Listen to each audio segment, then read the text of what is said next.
আমি বেঁচে থাকতে কারো কোনো ক্ষতি হবে না, কারো কোনো অসুবিধে হবে না। মনে রাখবেন, আমরা সবসময় সবার পাহারাদার হিসেবেই আছি।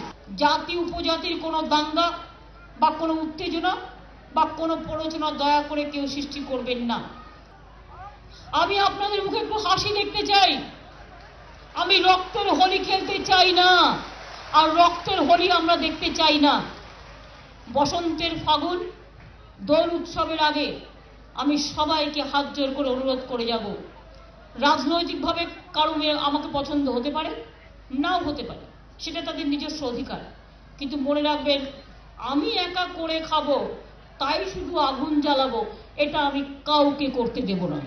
কোনো উপজাতি দাঙ্গা লাগাবার জন্য যারা প্ল্যান করছেন আর রুশ করছেন, কি লাভ? একটা পার্লামেন্টের সিট, কারা আছেন এসবের পেছনে, কি লাভ? খুব মনে মনে যারা হচ্ছে, দার্জিলিং হাসছে, পছন্দ হচ্ছে না। শান্তিতে ভালো থাকুন, গভর্নমেন্ট যা যা করার করে দেবে। অশান্তির আগুনে এই গভর্নমেন্ট জ্বালাতে দেবে না, তার কারণে এই গভর্নমেন্ট খুব রাফ অ্যান্ড টাফ।